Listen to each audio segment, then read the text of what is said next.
सपने देखना गलत नहीं है। समझना बात को कि सपने देखना गलत नहीं है। लेकिन सबसे बड़ी गलती यह है कि अगर हम सपने देख के अगर उनको प्राप्त नहीं करते हैं, वो हमारे जीवन की सबसे बड़ी मूर्खता है। देखो, आप लोगों को एक छोटा सा उदाहरण देता हूं, समझना बात को कि अगर आप अपने माता पिता को बोल रखे हो, बचपन से प्रत्येक बच्चे का कोई ना कोई सपना होता है, कोई ना कोई लक्ष्य होता है, कोई भी सफलता वो प्राप्त करना चाहता है। प्रत्येक आदमी, प्रत्येक प्रत्येक बच्चे का ये होता है कि उसे बचपन से सिखा दिया जाता है कि तू ये बनेगा, तू वो बनेगा, तू वो बनेगा, तेरे को ये बनना है, तेरे को ये बनना है। समझ रहे हो? उसको इस तरीके से समझा दिया जाता है। लेकिन देखो, बच्चा जब धीरे धीरे बड़ा होता है तो उसको धीरे धीरे समझ में आता है ये चीज़ें कैसे प्राप्त होती है। क्योंकि अगर शुरू से है उसका लक्ष्य है, अगर एक जगह उसका ध्यान है, अगर एक उसका लक्ष्य है, तो उसको फिर धीरे धीरे समझ में आती है ये चीज़ें इससे प्राप्त होगी। लेकिन देखो, सबसे बड़ी बात है सपनों को प्राप्त करना।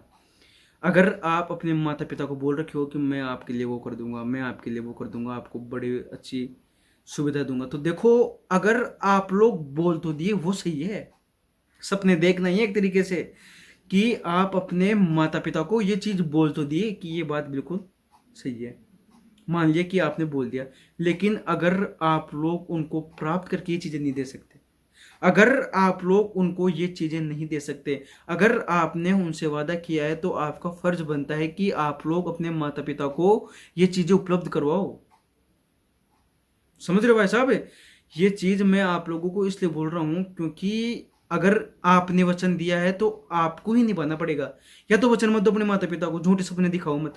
लेकिन अगर आप लोगों ने सपने दिखा रखे हैं अपने माता पिता को, अपने परिवार को और अपने आप को, समझना, तो आप लोगों का फर्ज बनता है कि आप लोग अपने सपनों को प्राप्त करो भाई साहब। और अपने सपनों को प्राप्त करो अपने माता पिता के लिए, तब जाके गर्व की बात होती है। नहीं, दुनिया में बहुत सारे लोग हैं जो रात दिन सपने देखते हैं, दिन में भी देखते हैं, रात में भी देखते हैं, रोज सपने आते हैं लोगों को। लेकिन पूरे हर किसी के नहीं होते भाई साहब, पूरे उनके होते हैं जो टिका हुआ रहता है भाई साहब। अपना पूरा ध्यान, अपना एक विचारवाद अपने अंदर डाल देता है भाई साहब। एक विचारवाद उस चीज में लगा देता है, अपना विचारवाद एक ही जगह काम करे, आपका विचारवाद एक ही जगह काम करे, आप एक ही जगह काम करो, आपका दिमाग एक ही जगह काम करे, आपके शरीर में होने वाली प्रत्येक एक्टिविटी एक ही जगह काम करे, तब जाकर सपने प्राप्त होते हैं। यह है सपने प्राप्त करने का रूल भाई साहब। समझ रहे हो? तो यह है सपने प्राप्त करने का मूल मंत्र, समझ लो। एक विचारवाद बहुत बड़ी चीज है। सपने प्राप्त करने हैं तो आप लोगों को एक जगह टिकना पड़ेगा, एक जगह। अगर आप लोगों ने बोला है अपने माता पिता को, तो आप लोगों को उनको प्राप्त करके देने ही है, चाहे उसमें कितना ही आप लोगों को संघर्ष करना पड़े। और मैं आप लोगों को बताऊं, सपने देखना तो आसान है, लेकिन उनको जब प्राप्त करते हैं ना, तो भाई साहब हवा टाइट हो जाती है। तो देख लो, अगर सपने दिखाए हो तो उनको पूरा भी करो, अपने जबान पे रहो रे। बात क्लियर है भाई साहब, अपने जबान पे रहना पड़ेगा आप लोगों को। तो सपने दिखाए तो पूरे भी आप ही करोगे, तो समझ लो रे, जीवन आपका है, आपको ही सीखना पड़ेगा भाई साहब। देखो रे।